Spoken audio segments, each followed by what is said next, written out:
جب آپ اپنی بچیوں کے لیے رشتہ دیکھیں تو وہاں بھی دینداری دیکھیں. معاف کیجئے گا, ہمارے دوہرے معیار ہیں, ہمارے ڈبل اسٹینڈرڈ ہیں.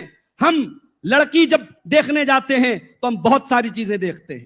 ہم لڑکیوں کے معاملے میں کمپرومائز نہیں کرتے, مگر جب ہم داماد دیکھنے جاتے ہیں تو ہم صاحب پیسہ اور اسٹیٹس ہے, نوکری ہے, اچھا بزنس ہے, بس کافی ہے. کتنی بچیاں ہیں آج ماں باپ نے ان کے پیسے اور اسٹیٹس اور برادری اور خاندان دیکھ کے اپنی بیٹیوں کو بیاہ دیا. آج وہ بچیاں برباد ہو گئیں, شرابی کے گھر پہنچ گئیں, زانی کے گھر پہنچ گئیں, حرام خور کے گھر پہنچ گئیں, اور ایسے گھر میں پہنچ گئی جہاں دین نام کی کوئی چیز نہیں. میرے بھائیوں, آپ کو کوئی حق نہیں اپنی بچیوں کی زندگی برباد کرنے کا.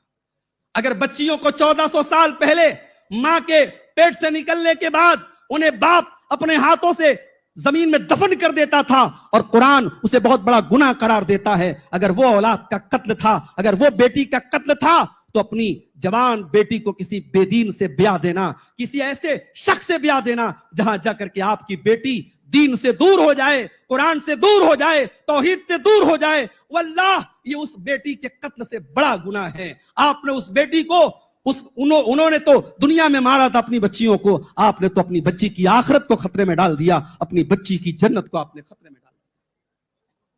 میرے بھائیوں, اولاد بہت بڑی نعمت ہوتی ہے اور بہت بڑی ذمہ داری بھی ہوتی ہے ہماری گردنوں پر. اگر اللہ نے آپ کو اولاد دی ہے, یہ بہت بڑی امانت ہے آپ کے کندھے پر. اور میرا جملہ نوٹ کر لو, آج تک آپ نے یہ سنا ہوگا ماں کے قدموں کے نیچے جنت ہے, آج تک آپ نے یہ حدیث سنی ہوگی باپ جنت کا دروازہ ہے. مگر آج ایک اور پوائنٹ پر میں آپ کی توجہ لے کے جانا چاہتا ہوں.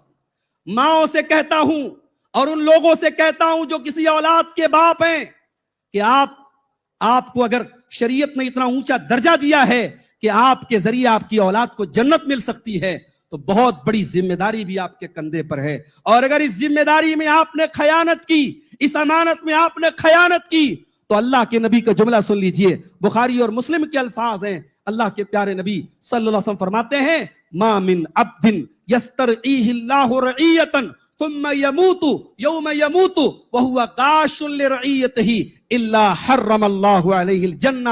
جس انسان کے اوپر اللہ تبارک و تعالیٰ کوئی ذمہ داری ڈالے اور اپنی اس ذمہ داری کو وہ صحیح طریقے سے نہ نبھائے, اپنی اس امانت کو وہ صحیح طریقے سے ادا نہ کرے اور اسی حال میں مر جائے, یہ پیارے نبی کا جملہ ہے, یہ محمد الرسول اللہ صلی اللہ علیہ وسلم کا جملہ ہے. آپ نے فرمایا جنت اس کے اوپر حرام ہے. اس باپ کے لیے جنت حرام ہو جائے گی, اس ماں کے لیے جنت حرام ہو جائے گی جس نے تربیت کے اس بوجھ کو اور تربیت کی ذمہ داری کو صحیح طریقے سے نہیں نبھایا ہوگا.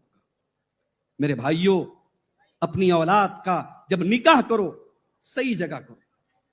اور یہ بھی میں بتا دوں, بہت سارے فضول عذر کی بنیاد پر اور فضول بہانوں کی بنیاد پر آج بچوں کی شادیوں میں لوگ تاخیر کرتے ہیں. بچے تو بول بھی دیتے ہیں, بچے ماں سے